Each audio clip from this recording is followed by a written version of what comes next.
The Toronto Raptors have 3 players who are all legitimate contenders for the MIP award. Today, we're going to run through all 3, and we're going to look at who has the best odds.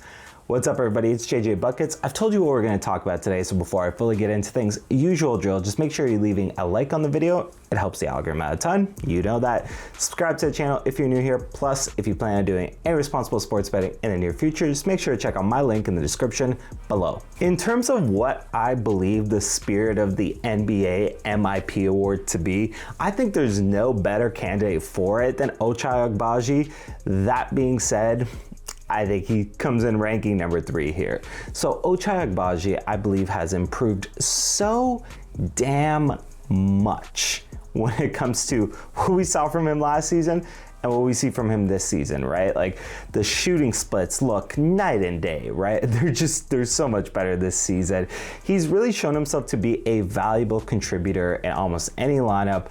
His shot looks so much better. In particular, his three-point shot has really come along well. He's really taken to the coachings of what Darko Rajakovic and his team have offered to him, and he's come out the other end this year a significantly better player. And again, quite frankly, when it comes to what I believe the MIP award should be in terms of, taking a player that was, maybe not so great, I think is putting it kindly, like Ochai Agbaji last season, and then suddenly emerging as a very legitimate player and a very legitimate threat rotation piece.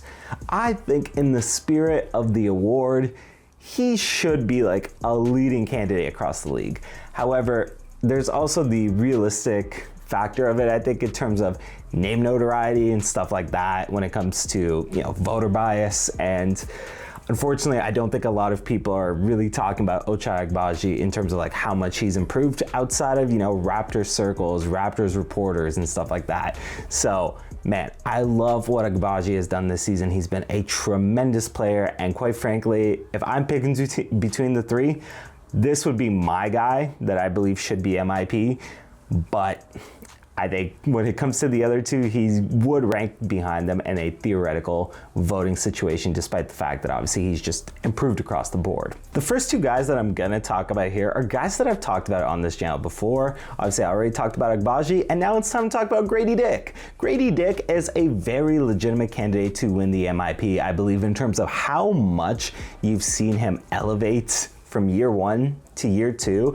I know some people have hesitation or reservations about, giving a sophomore leap the MIP award, but if there was ever a time to do it, it would probably be, a situation like Grady's, right? Despite the fact that Grady was obviously a high pick in his draft, some people were ready to write the guy off, thinking that, like, yeah, man, like, this guy's really not going to be that good of a pro after, a couple of months in the NBA, which you hear it now and you think about how silly and stupid that is.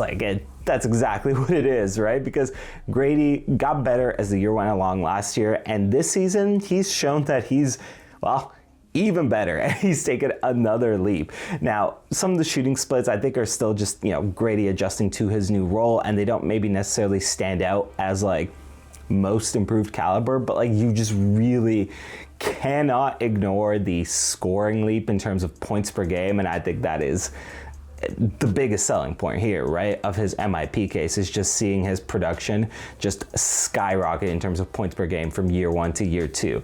Now, again, some people will have issues with the fact that, like, yeah, well, a first-year player is supposed to get better going into second year, right? But like, how many people would have considered the fact that, Grady Dick was going to be one of the leading scorers on the Raptors, right? Like, how many people really had as high expectations for him as what he's delivering now, right? Because I can think back to, the preseason and kind of where the barometer was for Brady. People would have been Grady, excuse me. I'm a Patriots fan, sue me. The barometer, I think, for where people believed Grady was going to be was like 11 points per game, 12 points per game. Very obviously, that has been exceeded and then some. We're talking 18 points per game. 18 points per game, 18.1 to be exact, right? But yes, it's very obviously been a huge scoring leap going from 8.5 to 18.1. That's, again, almost a double-digit scoring leap.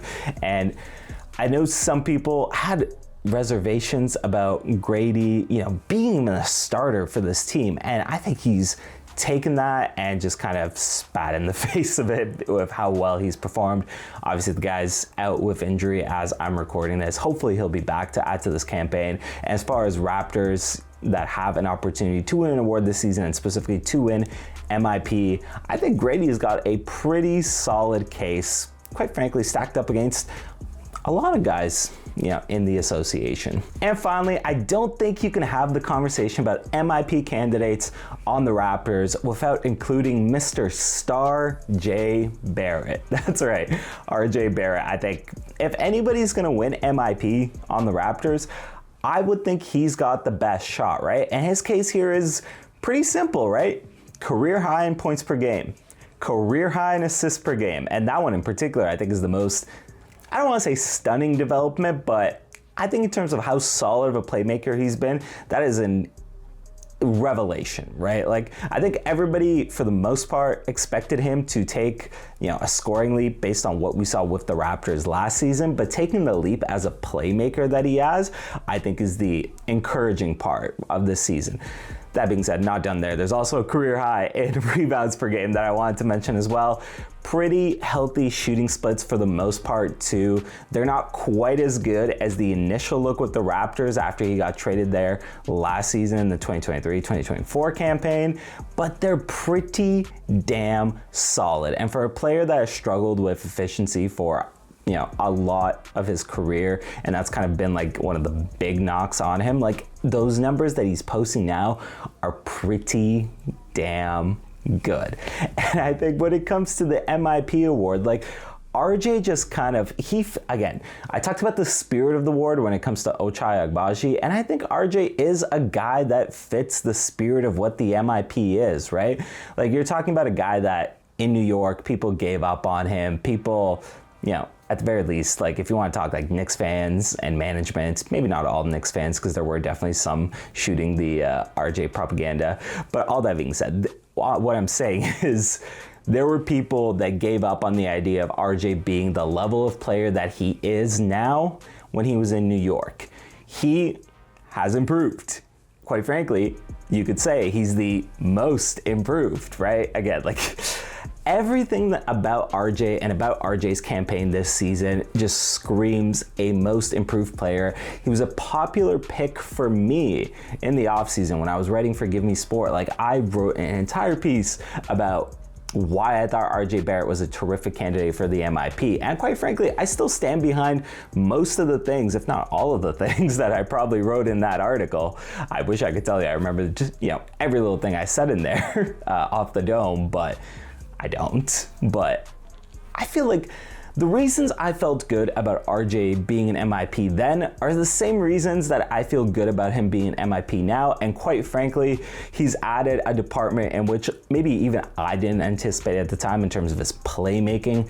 I think everything about RJ screams MIP. Is there a little bit of confirmation bias in terms of putting him number one here, and the fact that, this is something that I sang the praises of in the offseason? Yeah, there's a little bit of confirmation bias. I won't lie to you in that regard.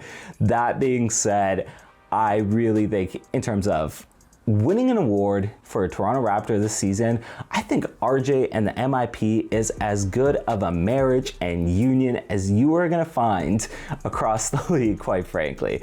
Now, naturally, I'm saying this with the bias of being a Raptors fan and being somebody that follows this team religiously, and also just like really enjoying RJ's game. But all that being said, I think he's a great candidate for the award, and if you disagree, you obviously know you can take to the comment sections and tell me why. Other than that, folks, that pretty much does it for me today. Yeah, what do you think? I really do genuinely believe there are multiple players on this Raptors team that have a very legitimate case for this award, and I think as the season goes along, at least one of these three guys is going to be in that discussion for who brings home that award when that time comes, obviously, to announce it. Yeah. That's been me for the day. So any additional thoughts that you have on the subject, please drop it in the comments. Like, I like reading them. You know, sometimes I get cooked for some of the things that I say. Yeah, you know what? Like, if you want to cook me, cook me. Only time will tell whether or not it was a deserving roast. Yeah, other than that, end of the video. So usual drill, just make sure you're leaving a like on the video if you haven't already done so already. I would like to believe that if you're still watching at this point, you enjoyed the video, so just hit that like button, confirm that fact for me. And if you're still watching, I also encourage you to subscribe. I'll have plenty of Raptors content throughout the year. And yeah, that's gonna do it for me today, folks. It's been JJ Buckets. It's been a pleasure, and I will see everybody next time.